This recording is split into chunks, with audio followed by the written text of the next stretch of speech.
Welcome, students and parents, today to our session. It is a session on startups becoming a unicorn, and we have an amazing panel today. My name is Kalpana. I am part of TC Global, the international relations team, and I would like David to introduce himself to start with, and then we move around. David, over to you. Well, thanks for inviting me, and thanks for allowing us to discuss unicorns and entrepreneurship, and if this is the right career for you, or if this is something you want to make a mark in. I'm a assistant professor at Nottingham University in the UK, which is right in the center of the UK, famous for Robin Hood robbing the rich rather than making themselves, well, different ways of making yourself rich, I guess.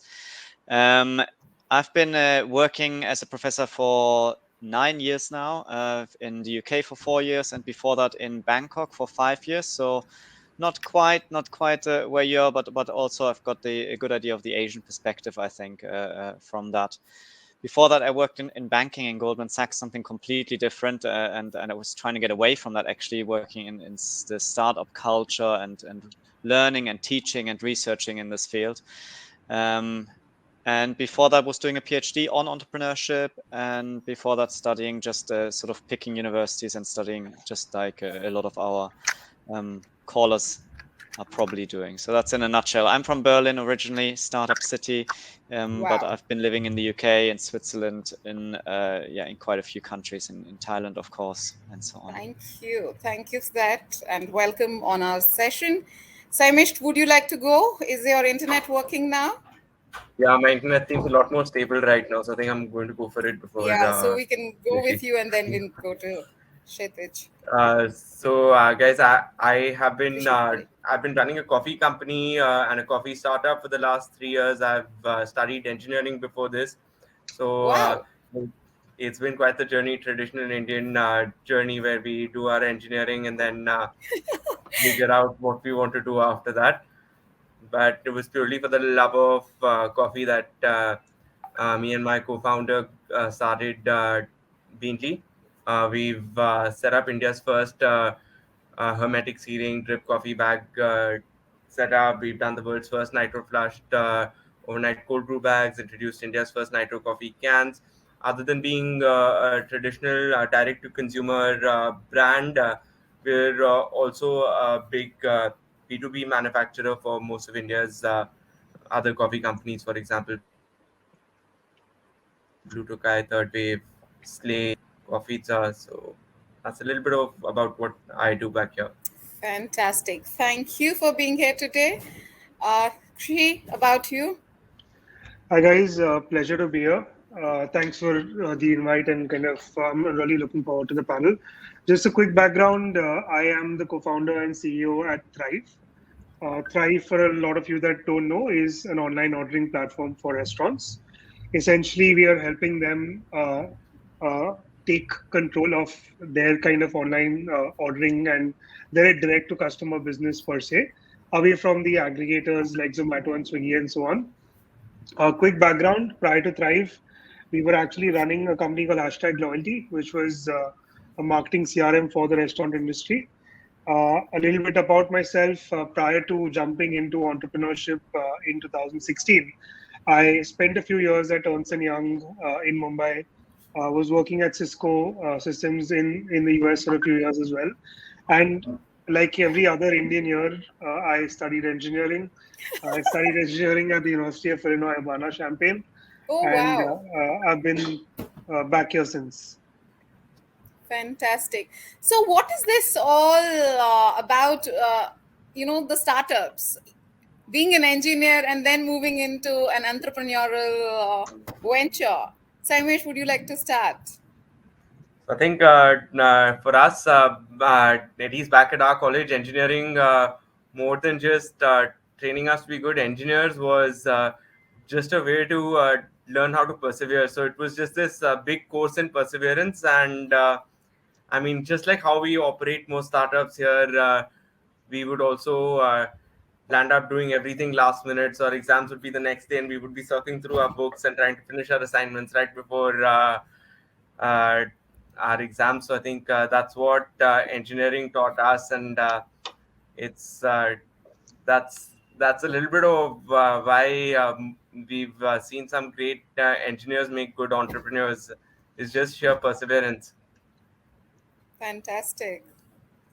She, would you like to add to that? So I think for me personally, I got into engineering because I genuinely thought I loved it.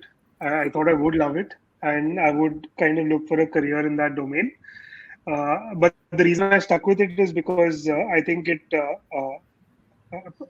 Samesh kind of summarized it very rightly, right? I think perseverance is something that you kind of pick up because there's so many things to be done. You're always kept busy during school, and it kind of gets you in many ways ready for the reality that you face when you kind of jump into your career, right? And I think outside of that, it kind of makes you think, or it kind of creates this line of thought that you wouldn't traditionally get from any other business area in those early years. So I think that's the reason why I think I stuck with it, and a lot of people actually do. So, David, a question to you. Do you see a Can I lot just of. add to that as well, Yeah, yes, please before you go ahead. fire the next question? I think for everyone on the call, I mean, you're picking your sort of careers, right? The subjects that you want to study. But I think, to put it really bluntly, afterwards, after you finish studying and you choose what to do with the rest of the next 40 years of your working life, you really have only two options. You can either work on your own ideas, on your own visions, on your own dreams, or you can work on the visions and dreams of someone else, i.e., in someone else's company.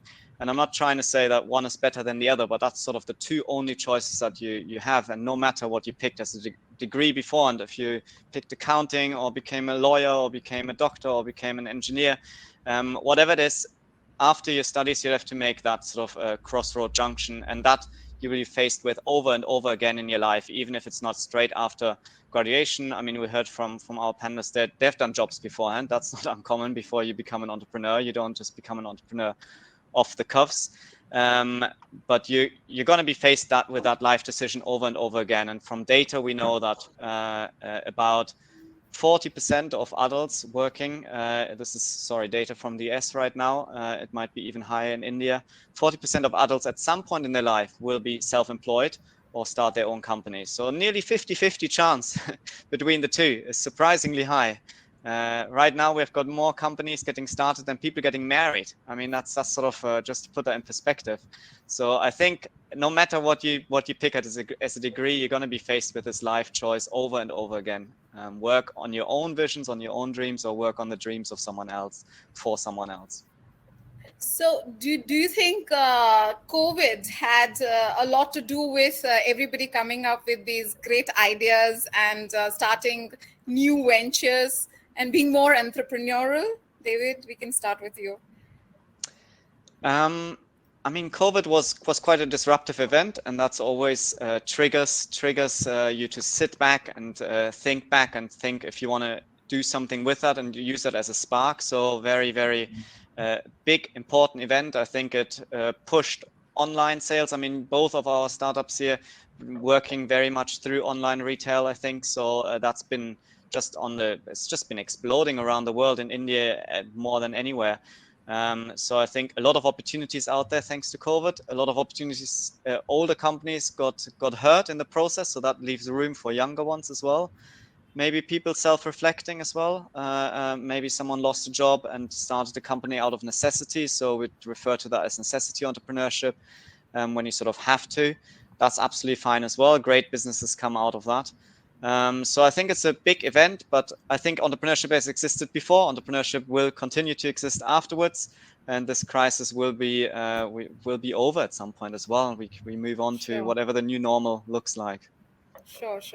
So, Saimesh, a question is, did you always want to be an entrepreneur? And if yes, when did you kind of get onto this idea of starting your own venture?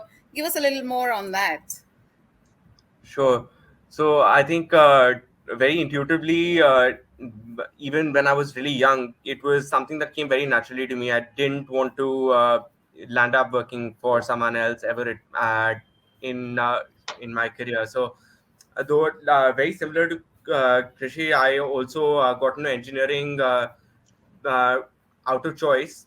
And once I got out, I wanted to get out and start working, but like most decisions in India, work was also something that your parents chose for you at some point. So it was something my family really persuaded me to do. I worked for a few other companies, but never seemed settled with it. So every now and then would swap jobs.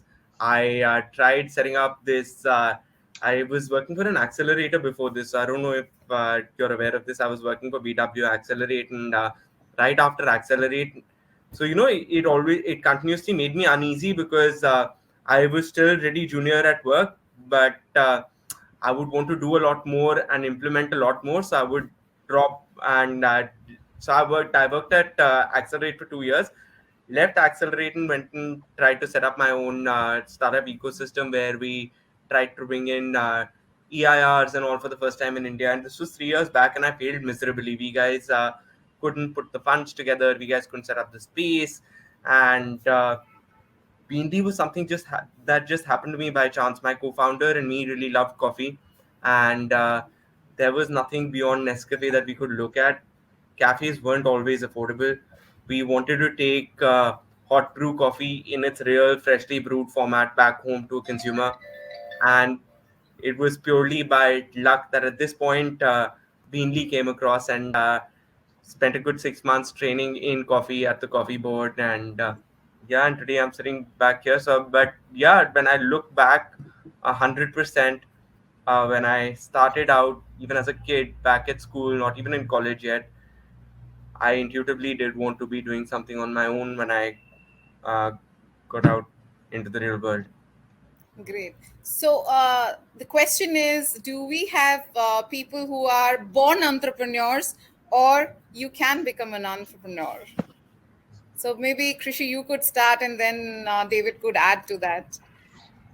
So I personally believe that I don't think anyone is born an entrepreneur. I think it's circumstances in life. I think it's the choices that you make and the choices that you have available to you at a given point in time that kind of make you want to take the plunge per se into this space. There are, I think David mentioned this earlier. There are entrepreneurs that are forced into kind of going into this route, but there are people like Samesh who've always known that they wanted to kind of do this, and they're really passionate about coffee per se, right? I think the same thing, similar lines for me as well. One of the reasons why we started hashtag loyalty was because, I mean, very honestly, I didn't get a free like dessert at a coffee shop I used to go to like every day, essentially, Sure. right? So that was my core this thing. But I was really, really passionate about the places I went to, and I saw an opportunity. So I think that I don't think people are born into it or you grow into it. I think it's just experience, it's life that kind of pushes you in that direction and kind of makes you want to take the plunge at the right time. Right. David, would you like to add to that? This has been a really, really big question in research for the last 50 years, and about 30 years, people have been battling with trying to answer sort of what traits make an entrepreneur, and are these traits you're born with, or can you learn some of these skills or traits? And the answer is that the answer that research came up with is that there isn't that one entrepreneur with a specific trait that we know of. Everyone they come in all different shapes and sizes and forms, and can be successful with loads of different characteristics. One might be very much an extrovert, and you'll say, oh wow, he's so successful, or she's so successful because they're an extrovert. And then Bill Gates comes along and is a total introvert, and so on and so on. So having done hundreds of studies on this in the last, well, this was really from the 70s to the 2000s that this has been like a big field.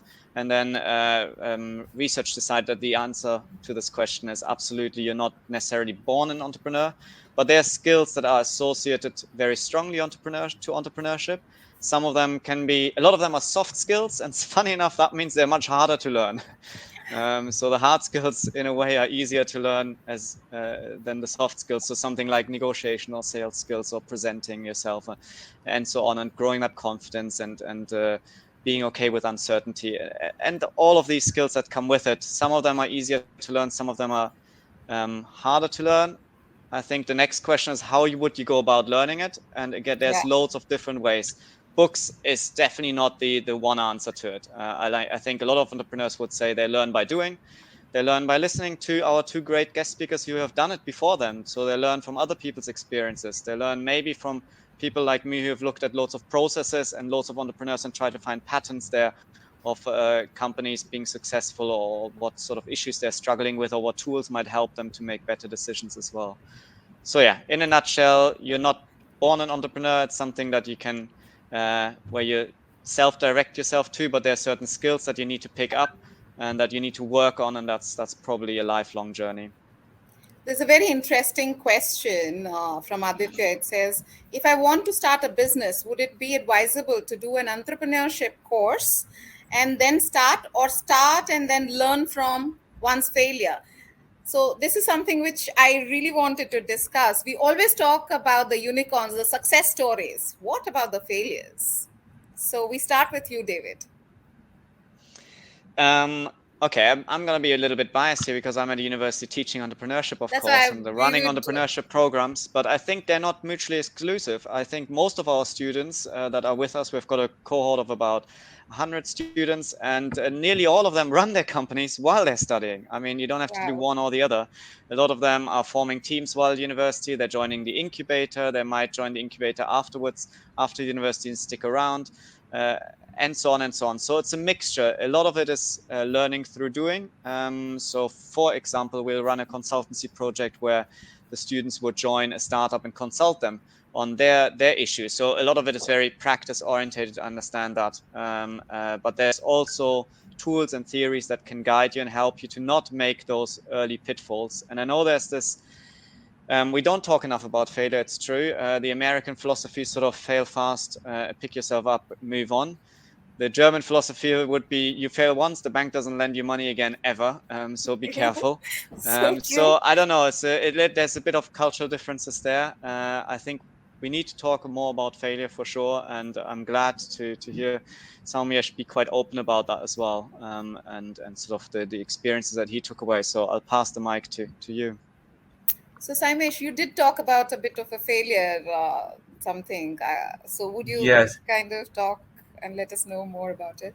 So yeah, I mean that I totally agree with David. It's always great to follow a process, but I also am of a sincere opinion that as much as you follow a process, there is going to be failure that's going to come into your life at some point or the other, and if you can embrace it, pick yourself up, and do it all over again, just make you a better person, make you a better entrepreneur. And as an entrepreneur, you need to do it on a day or on an everyday basis. You could be failing on an everyday basis, but if you can pick yourself up and just just move on post that, you'd be a much better entrepreneur as well.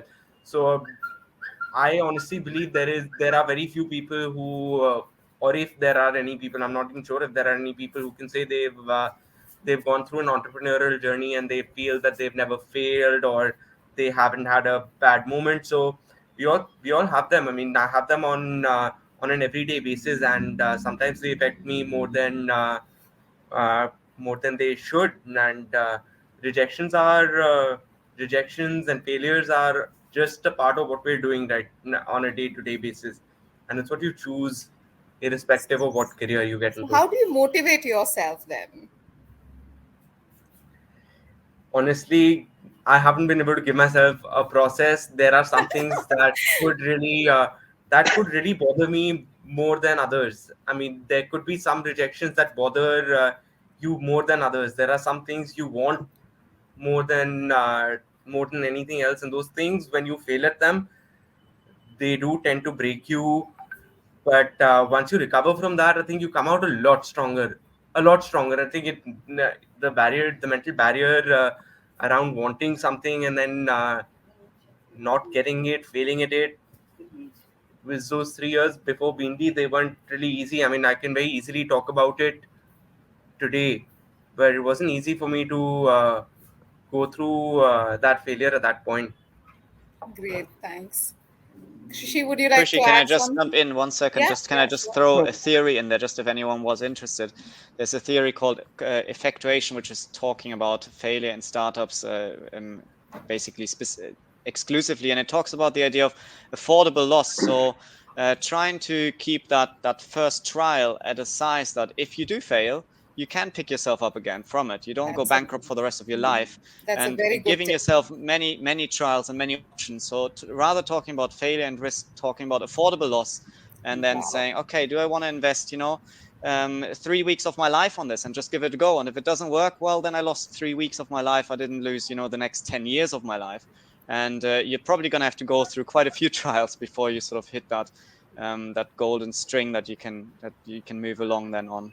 That's a very, very good piece of advice, and I'm sure Yeah. students who are hearing are going to gain um, out of this. There's another question here. Is there a common pattern we can see in a successful startup? So anyone could take that. Trishi, would you like to? So I personally don't believe there's a common pattern per se. I think it really depends on the kind of business that it is. I'll give you an example as to why my reasoning kind of stands like this. Uh, if you look at, I think there's a recent boom in SaaS companies in India, right? Yeah. Software service companies, and I think SaaS is going to eat the future, and SaaS is going to just grow and grow over the next like 10 years, right? As a particular industry. Now, when you look at the SaaS domain particularly, right? No matter what the company does in that space, the learnings that you can get from other SaaS companies around you are pretty much the same. Sure. The way to market your product, depending on the customer persona, whether it's an enterprise, a great customer, or SMB, or an individual, right? Or whether you go about selling in terms of the kind of sales pitch, in terms of how you build your product, in terms of onboarding and like everything around it, right? So I think there is a lot of commonalities in how these businesses kind of function and how people put out products that kind of lead to success. The core, obviously, and a lot of people don't. I think one of the biggest the reason I say this is because we actually joined a SaaS accelerator last year in January 2020. So just 3 months before the Before pandemic. the pandemic. Yeah, luckily for us, and it kind of gave the accelerator consists of a group of roughly around 65 to 70 startups in India, all working on SaaS across different industries, catering to different markets, different level of customers, right? But the amount of learning opportunity I've gotten and the amount of mistakes I've prevented myself from making because of the insights that I've gotten from this community has really helped me grow.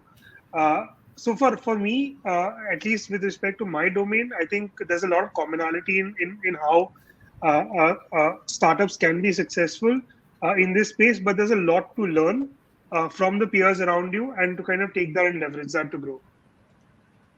So on the Maybe.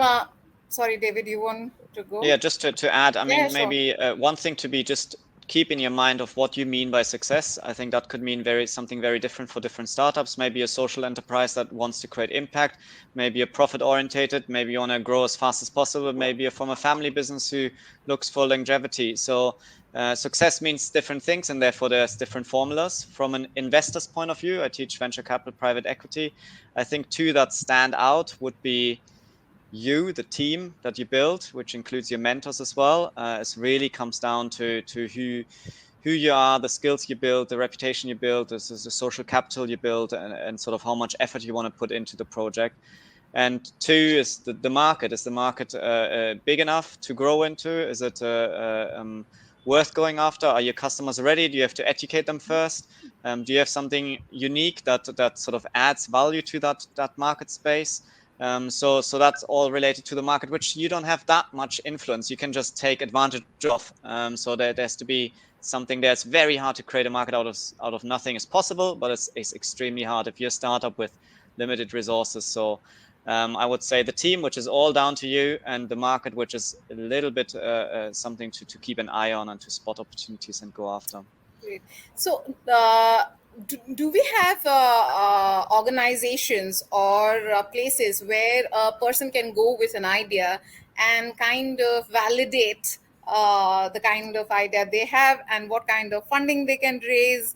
Is there something like that available currently, maybe at the university or startups giving assistance to younger generation people? Is there something like that? the ecosystem the globally is very developed in that sense, and I think India is getting there.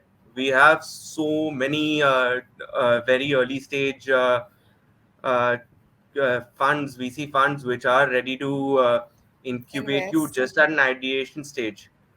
There are, I think, the coming years are going to be even more interesting. There are going to be a lot more EIRs, a lot more enterprise-driven entrepreneurship programs that are going to come up in India. So I think we're only getting started in India in terms of the startup ecosystem, and there is going to be a lot more opportunity coming on that front. You're going to have the opportunity to solve problems for bigger unicorns who've come into existence now. Sure. Krishi, do you have any inputs there? So I think I completely agree with Samesh. Broadly, if you look at the last 2 years, right, every large VC in India has essentially launched a parallel program Yeah. that kind of fund that seed funds companies, right? So a lot of these companies are idea stage or early into their kind of launch, and they're able to kind of get access to this ecosystem. This wasn't there 5 years back. So we've seen this entire. I think the incubator ecosystem has grown, accelerator ecosystem has grown significantly in the last 5 years, and a lot of the VCs have now come in at this stage as well by creating parallel labs. So it's just kind of a start point, but there's a long way to go in the coming years. Okay, And Rahul is maybe to add, you asking. was talking about Yeah, testing your please. idea. So I think again, the idea would come back to minimizing the loss that you would have by testing it. So keeping that test as small as possible, speaking to your customers as fast as possible, getting a prototype up and ready. If it's online, even better, even easier to do testing and A/B testing and all the rest of it. When it comes to the resources, to the funding, there is pots available, even from the government. There's pots available from universities. There's pots available from VCs and angel investors. Very developed network. We have got crowdfunding now, which is an amazing opportunity, Wow. of course, for people to get projects off the ground. Nevertheless, we see that realistically speaking, 85% of the funding, of the really early funding of that, first sort of half a year that you're operating to 1 year comes from the 5 Fs, from the founder themselves, from the family, their friends, from some fools and fanatics that want to support you and join your project very, very early on. So that's still where a lot of that funding comes from. Yeah. Great. That's really correct. Another question from Rahul is: as an entrepreneur, how do you deal with the constant competition from new companies that replicate your business model or have a similar one? Krishi, would you like Uh, to start there? Yeah, I'm happy to take this. I mean, we've had through our entire journey, first with hashtag loyalty and then now with Thrive, we've always had copycat companies that have kind of come up. I mean, to the extent that we've had companies who've replicated our website exactly as Oh it God. is, had our name on their website and in their terms and conditions, and kind of gone that route, right? But I mean, this is going to continue to happen.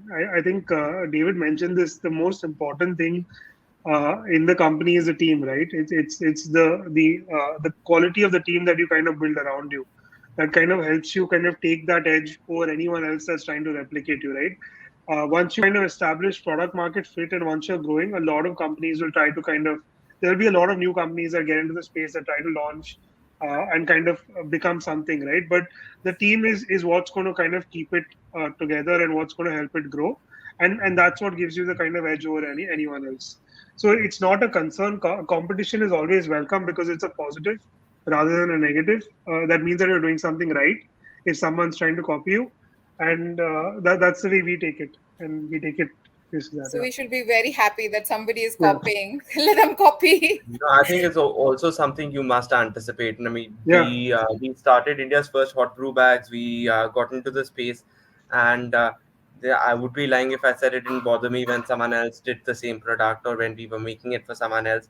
But go if you can go buy the textbook and try to build your own moats. Try to concentrate on yourself. Your process involves you more than anybody else. So if you can just focus on yourself, uh, you'll be doing yourself a big favor. Try to close your eyes and just do what you're doing. And you have to expect competition. India's a large market. India's a huge market. So if you don't expect competition and you don't feel someone's going to come after exactly what you're doing, either you're either you're in a really bad market. You have to be in a really bad market to have no competitor. So I mean, you need to There's not introspect, that market, irrespective. definitely. Yeah, there's no market. If you have no competitors, even 5 years after you've been in the market, and you can't identify a competitor for yourself, you're in a really bad market. Yeah. And if you have competitors, I mean, build your own moats, enjoy the journey, enjoy the process. I mean, just concentrate on what you're doing. So you can't be bothered by competition. I Great. agree with Shamish. If there's no competition, I would be more scared for you than the other way around. So embrace them. And I think there's also, I think we have to move away from this. We're just battling everyone out there. We're small startups a lot of the time. I mean, you guys might be already market leaders, but a lot of the people that are just starting off, they are the competition, and they're trying to be just, if there's 10 companies out there making money, and you're better than the ninth, that means you have a business model. That means you can make money. You don't have to be the first on day one. You don't have to outcompete everyone. And then afterwards, I think it's a lot about building partnerships as well, not just killing off competition, but True. joining forces. And we see that a lot, for example, for social media entrepreneurs. They're very, very good at that. So they go out and build partnerships and make blogs together and make vlogs together and Instagram videos and TikTok videos and so on. Rather than killing each other, they support each other and bring up together that pie and then share it later down the line. So maybe moving a little bit away from the rhetoric of just killing your competition I'm and sure just partnering with them instead. Adi has got his answer. We have another question. As a career, if you really want to pursue entrepreneurship and ideas doesn't come to you naturally, or you are not good at observing the gaps in the market, what would be the advice for such kind of a person? David, I think you start off. So it can be intimidating when you're out there, you're sitting sort of by yourself in your room, you're thinking, I have to come up with this really, really big, amazing idea that's going to change the world. And only then am I able to get something off the ground. And I think we have to move away from that. And when you look at any startup's journey, they've gone through many, many iterations. They've gone through many pivots to the time where they came up with a business idea, the exact business idea that they're making money with. Did you know, for example, that McDonald's makes more money with renting out property than they make with selling burgers? They've changed their business model. We still think they're making their money with selling burgers. They make their money by renting out properties that they then lease to their own franchisees. I mean, it's brilliant as a business model. But what I'm trying to get to is there's a process there. I think idea generation is something that there's something that can be learned and that can be really, really fun. Actually, we've got a course in our first semester that just focuses on that, on entrepreneurial creativity. Normally, we have got the problem that people have got too many ideas, hundreds of ideas, and we're having to select between them and figure out which one of them is an idea and which one of them is a feasible business opportunity, and be able to do that really fast. And then move on those feasible business opportunities and don't waste your time on all the other sort of high fly ideas, and then to focus in. And that can be really, I find that personally really painful. That's probably why I'm an entrepreneurship professor rather than an entrepreneur, because I can't pick between them. There's just too many good ideas. I want to get involved with all of them. I want to hear about all of them. I want to learn about all of them. I want to help all of them. And it's really hard once you have to narrow down on one of them and you're focusing, let's say, on coffee. Then it's going to be coffee for the next few years of your life. You can't just switch direction, and suddenly you're going to have to, really, really pull your heart out in terms of focusing on that one idea afterwards. So enjoy the process of coming up with something and not yet having found that one idea. That's all I can say. Sure. Would you like to add, both of you, any thoughts there? No, I think I totally agree with what David said. You should, if you haven't found the right idea, you should just enjoy the fact that you haven't, and you have an opportunity to find what you really like. Great. Krishi? I think I agree with both Samesh Okay. and David in terms of. So, on final notes, what would you kind of that one message that you would give to all our budding entrepreneurs who are listening to this conversation?